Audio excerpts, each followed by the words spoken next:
Mwisi uyu munsi telefone yawe ishobora kukumenya, imodoka ikiyobora, mudasobwa ikagusubiza nk'umuntu. Mwisi y'iki gihe kandi imashini ziravuga, zirumva, ziriga ndetse zigafata ibyemezo. Telefone ishobora kukumenya mu maso, mudasobwa ikagusubiza ibibazo bigoye. Ibi byose bishingiye ku kintu kimwe, artificial intelligence mu Kinyarwanda twita ubwenge buhangano.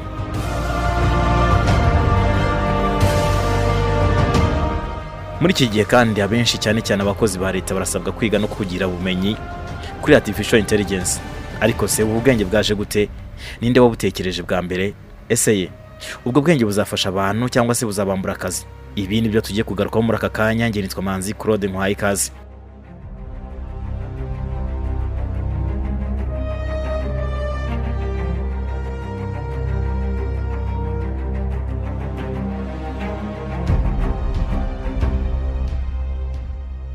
Artificial intelligence cyangwa se ubwenge buhangano ni ubushobozi bw'imashini bwo gukora ibikorwa byasabaga ubwenge bw'umuntu. Ibi birimo gutekereza, kwiga, gufata ibyemezo, gusobanukirwa ururimi, kumenya amajwi n'amashusho no gukemura ibibazo bigoye. Nk'uko igitabo kizwi cyane Artificial Intelligence Modern Approach cyanditswe na Stuart Russell na Peter Norvig kibisobanura, ubwenge buhangano ni ubushobozi bw'imashini bwo gukora no kwitwara cyangwa se kwigenzura mu buryo butandukanye nk'uko byakorwa n'ubwenge bw'umuntu. Ibi bivuze ko AI cyangwa se Artificial Intelligence atari imashini zisanzwe zikurikiza amabwiriza gusa, ahubwo ari imashini zishobora kwiga uhereye ku makuru, zigahindura imyitwarire yazo hashingiye ku byo zigiyeho. Igitekerezo cy'ubwenge buhangano gifite imizi mu mateka maremare. Mu bihe bya kera, abahanga mu bya filozofiya cyangwa se imbonezamitekerezo bibazaga niba ubwenge bushobora gushyirwa mu bintu bidafite ubuzima.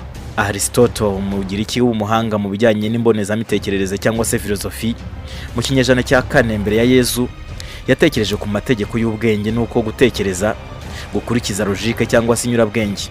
Mu kinyejana cya 17, René Descartes na Gottfried Wilhelm Leibniz batekereje ku mashini zashoboraga gukoresha inyurabwenge cyangwa se logique nk'abantu. Leibniz yizeraga ko gutekereza bishobora gushyirwa mu mibare.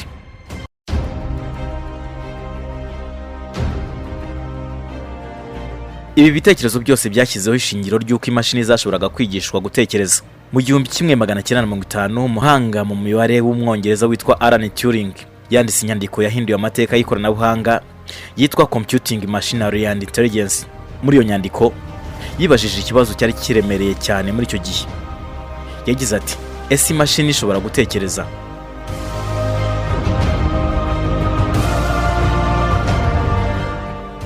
Turing yashyizeho ikizamini kizwi nka Turing test, aho umuntu aganira n'ikintu atazi niba ari imashini cyangwa se undi muntu. Iyo adashoboye kubitandukanya, imashini yafatwaga nk'ifite ubwenge. Ibi byabaye nk'intangiriro y'igitekerezo cya siyansi cy'ubwenge buhangano cyangwa se Artificial Intelligence. Mu 1956 mu nama yabereye muri Dartmouth College muri Leta Zunze Ubumwe za Amerika, nibwo ijambo Artificial Intelligence byakoreshejwe bwa mbere ku mugaragaro. Iyi nama yayobowe n'abahanga barimo John Mackay, Marvin Minsky, Claude Shannon ndetse n'uwitwa Herbert Simon.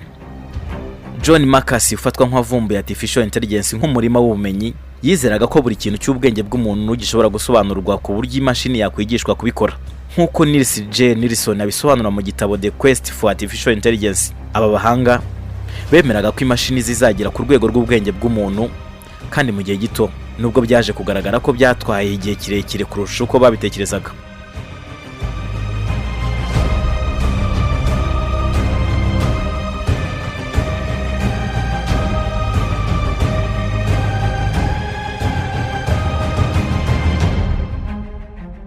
Mu myaka yakurikiyeho AI cyangwa se Artificial Intelligence, ubwenge buhangano bwagiye butera imbere gahoro gahoro. Mu myaka iri hagati y'1960 n'1970 habayeho porogaramu zashoboraga gukina chess, gukemura ibibazo by'imibare no gukoresha amategeko y'inyurabwenge cyangwa se logique. Ariko mu myaka yakurikiyeho habaye ibihe byiswe AI Winter, aho inkunga n'icyizere byagabanutse kubera ko imashini zari zidafite ubushobozi buhagije n'amakuru make. Nyuma ya za 2000, ibintu byarahindutse cyane kubera interineti, amakuru menshi mu cyo bise big data n'imashini zikomeye. Ibi byatumye machine learning cyangwa se uburyo mudasobwa yigira ku makuru ahari igakora ibyemezo runaka. Ndetse hazamo na deep learning, uburyo mudasobwa yigishwa kwiga no gusobanukirwa amakuru akomeye nk'ubwonko bw'umuntu, igasesengura amakuru mu byiciro byinshi kandi bigakorwa kimwe.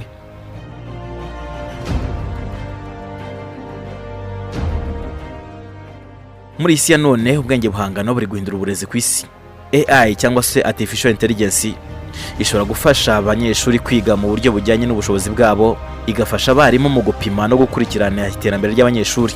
Raporo za UNESCO zigaragaza ko AI cyangwa se artificial intelligence cyangwa se ubwenge buhangano bushobora gufasha cyane ibihugu bikiri mu nzira y'amajyambere mu gukemura ikibazo cy'ubuke bw'abarimu n'ibikoresho. Ariko UNESCO inibutsa ko AI idakwiye gusimbura umwarimu, ahubwo igomba kuba igikoresho kimufasha. Naho mu kazi ka leta ubwenge buhangano buri gukoreshwa mu gutanga serivisi nziza ku baturage, mu kubika no gusesengura amakuru no mu kugabanya ruswa. Ibihugu bimwe byateye imbere bikoresha AI mu gucunga serivisi za leta ku buryo bwihuse kandi bunoze. Ibi bisaba ko abakozi ba leta bamenya AI cyangwa se artificial intelligence, bakamenya uko ikora n'uko ikoreshwa neza. Kutayimenya bishobora gutuma inzego za leta zisigara inyuma mu iterambere. Ibi birasobanurwa kandi na Niyonagize Aime, umuhanga muri tekinoloji. Ubuhinzi AI ishobora guhinduramo uburyo abantu bakora mu bijyanye no gupima ubutaka, kumenya indwara z'ibihingwa no kugena igihe cyiza cyo gusarurira. Uburezi icyo AI ishobora guhindura ni ukwiga hifashishijwe yakure online. Ubu bisigaye byoroshye kwiga wifashishije yakure, kwiga ukoresheje murandasi. Icya kabiri mu burezi ni ugukoresha umwarimu w'ikoranabuhanga. Iki kintu cyo abantu barakizi cyangwa se abakoresha ikoranabuhanga bakunze kukizi, icyo twita AI tutor. No gukoresha AI agent hanyuma ukayikoresha wiga ikaguhugura. Ikindi ni icyo kwiga ku giti cyawe. Ushobora kwiga ku giti cyawe ugakoresha AI. Ndetse AI abantu bayikoresha mu buryo butandukanye, mu kwiga imishinga, kwandika imishinga, gukora ibintu bigiye bitandukanye. Ariko AI ntabwo ikuraho gutekereza uko abantu batekereza. Abantu rero bafashe AI nk'umwanzi. AI ntabwo ari umwanzi wabo mu kazi kabo cyangwa se mu bikorwa bigiye bitandukanye. AI ni igikoresho. Iyo tuyisobanukiwe tukayiga, tukiga uburyo ikora, tukayikoresha neza, ishobora guteza imbere abantu bose, haba mu mwana, umubyeyi, umunyeshuri, umuhinzi, umukozi wa leta n'igihugu muri rusange.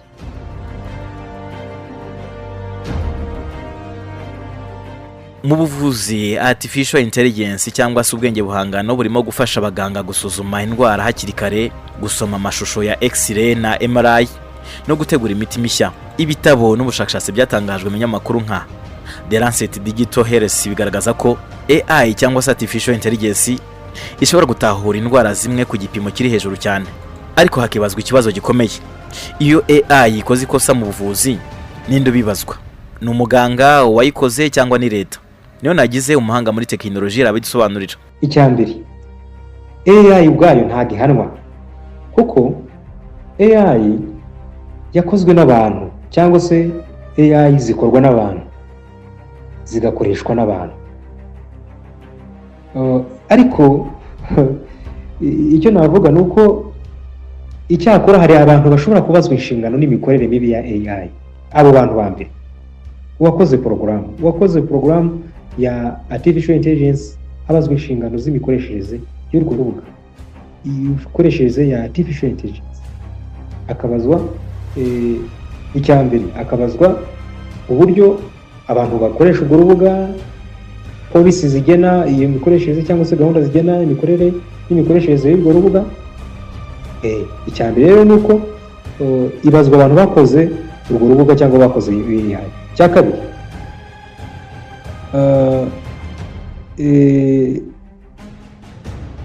ikindi ni uko undi wabazwa inshingano z'imikorere mibi ya AI ni umuntu uri gukoresha AI.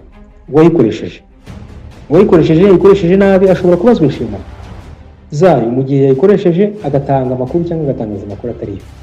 Ibyo bintu kuko abantu nibo baha amakuru.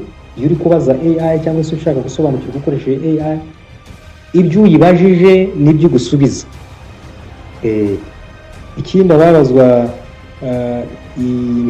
inshingano n'imikorere ya mibi ya AI n'abandi bantu bashyiraho polisi cyangwa se bashyiraho gahunda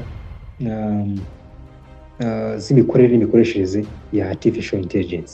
Ubwo niba hari uwikorera cyangwa se hari ikigo runaka cyashyizeho AI, kigomba no kugena uburyo bw'imikorere ya artificial intelligence. Ikindi nanone hari policy ya AI cyangwa se ya artificial intelligence yashyizweho na leta y'u Rwanda igena n'imikoreshereze ya artificial intelligence. Rero twagira ngo dusabe abantu mu gihe bari gukoresha artificial intelligence bayikoreshe neza, bayikoreshe biga, bayikoreshe biyungura ubumenyi, bayikoreshe bahanga ibishya, bayikoreshe mu buryo bwiza butandukanye, batayikoresheje mu buryo bubi. Hari impungenge nyinshi ko AI izatuma abantu batakaza akazi. Raporo za World Economic Forum zigaragaza ko hari imirimo izashira ariko hakazavuka indi mishya isaba ubumenyi bushya. Ibi bisobanura ko akazi katagomba gushira burundu, ahubwo kagomba guhinduka. Abantu bagomba kwiga ubumenyi bushya kugira ngo babashe gukorana na AI aho kuyirwanya.